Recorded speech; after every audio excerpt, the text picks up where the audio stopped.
Bonjour à tous, cette vidéo concerne les tests et les conditions, plus particulièrement les structures conditionnelles en Python. Tout d'abord, nous allons nous intéresser aux tests élémentaires. Un test, c'est comparer deux choses. On va donc se créer deux petites variables, une variable A et une variable B. Vous avez ici sur le graphique ce qui va se passer en mémoire, représenté naturellement, et un petit support de cours qui va nous aider à comprendre ce qui se passe. Donc on va créer deux variables, une variable A, on va mettre 1 dedans, et une variable B, on va mettre 2 dedans, juste pour faire des tests élémentaires. Donc je vais créer ça, et je vous rappelle, ce que je viens de créer en mémoire, c'est une zone qui s'appelle A, dans laquelle j'ai mis 1, et une zone qui s'appelle B, sur laquelle on a mis 2. Donc ça, c'est ce qu'on appelle des variables, et on a créé donc deux variables, et on a affecté 1 et 2 pour ces variables. On veut donc faire un test, vérifier par exemple si A est supérieur à B, si A est inférieur à B. C'est ce qu'on va appeler les tests élémentaires. Donc le premier test que j'aimerais faire, c'est un test pour savoir si A est supérieur à B. C'est très simple, je vais taper A supérieur à B, et si j'exécute, on va avoir une réponse vrai ou faux. Donc A et B, c'est un objet qui va ressortir une réponse, enfin c'est une commande qui va ressortir une réponse, et là en l'occurrence A étant plus petit que B, je vais avoir faux. On peut faire plein de tests, tous les tests, vous avez ici quelques exemples, A inférieur à B, là dans ce cas-là ce sera vrai, on peut le vérifier tout de suite, juste pour le faire, voilà, vrai, on a une sortie true, et puis on peut faire supérieur ou égal, inférieur ou égal, avec les tests qui vont bien. Si l'on veut tester si deux objets sont égaux, on pourrait penser qu'on doit écrire ceci, mais vous voyez bien que là j'ai un problème. Le symbole égal est réservé pour ce qu'on a vu précédemment, c'est-à-dire l'affectation. On va affecter on va affecter la valeur de B dans A. Si j'écris ça, je vais créer quelque chose qui va me modifier. Enfin, en fait, je vais modifier la valeur de A et je vais lui associer la valeur de B. Donc, je vais mettre grosso modo 2 dans A. Ce n'est pas du tout ce que je veux faire. Donc, pour faire le test, plutôt que d'utiliser le symbole réservé à l'affectation égale, on va utiliser égal égal. Donc égal égal collé comme ça, et ça va me permettre de faire un test, et là on va me dire faux puisque A n'est pas égal au sens mathématique à B. Voilà pour les tests élémentaires. Alors une chose qu'on pourrait avoir envie de faire, c'est stocker le résultat de ce test. On veut stocker le booléen, puisqu'on a une sortie booléenne, vrai-faux, dans une nouvelle variable. On peut donc créer une variable A égale, par exemple, A égale B, et donc là ce que je vais faire, c'est que le résultat du test A égale B, c'est-à-dire faux, pour mon test A étant égal à 1 et B est égal à 2, on va avoir faux, je vais le mettre dans C. Donc si j'écris ça, il ne se passe rien, mais en réalité, ce que j'ai créé, c'est que j'ai pris le résultat faux et je l'ai mis dans C, et pour le vérifier, on peut tout simplement faire un petit print, hop, print de C.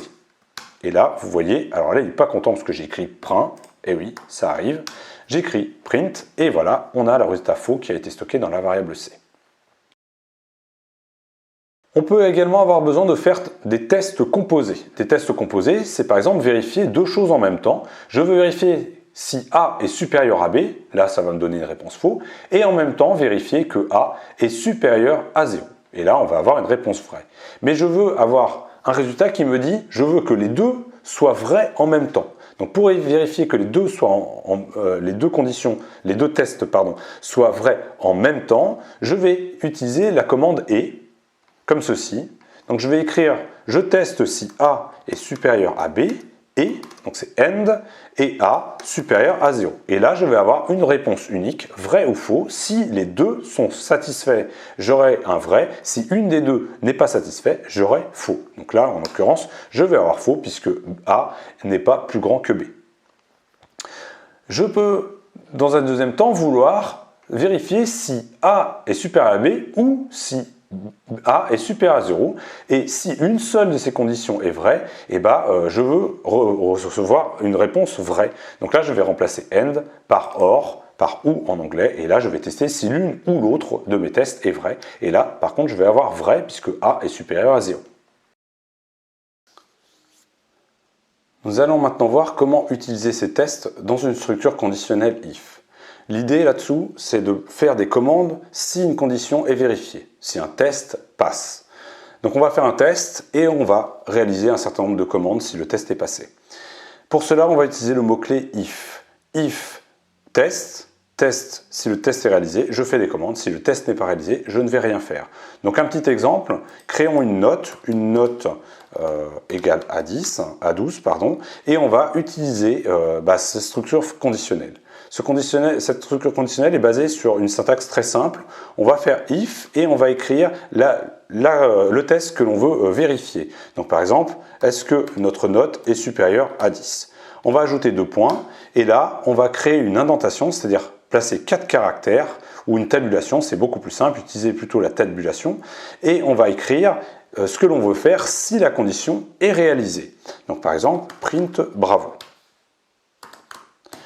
Donc là, si je fais ça et que j'exécute, on va afficher bravo. Si par contre ma note n'est pas supérieure à 10, par exemple 8, on ne va rien faire puisque le test ne va pas passer, la condition ne va pas être vérifiée, il ne va pas faire les commandes qui sont indentées.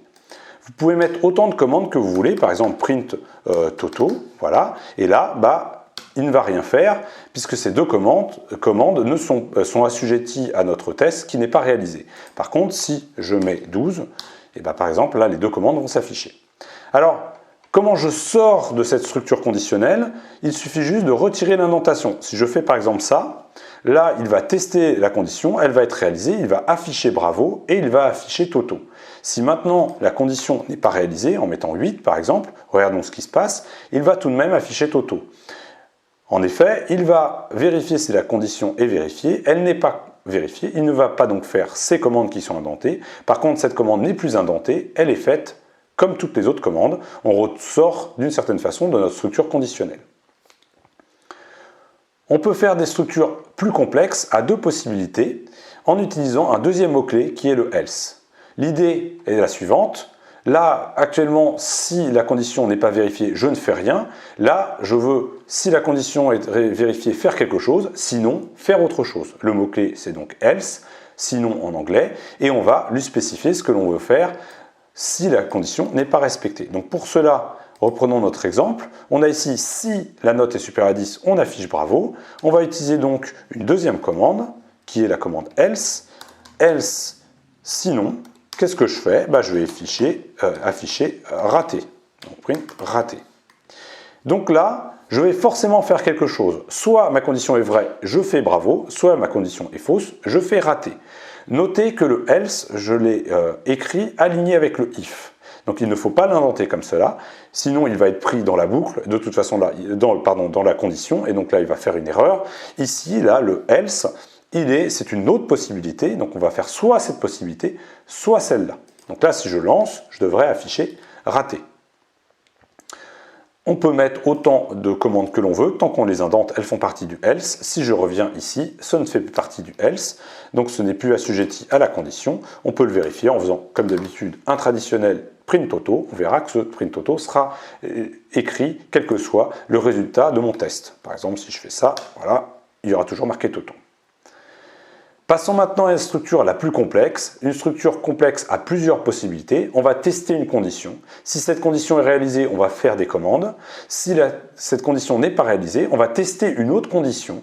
Si cette condition est vérifiée, on va faire les commandes. Sinon, on va passer à la suite. On peut tester autant de conditions qu'on veut. Et si rien n'est réussi, on va faire sinon quelque chose, le else final, des commandes qu'on peut donner. Donc faisons un exemple, on va reprendre notre exemple qui est ici exactement, on va le recopier là. On va tester si notre note est supérieure à 10, bravo, vous avez réussi. Sinon, on va faire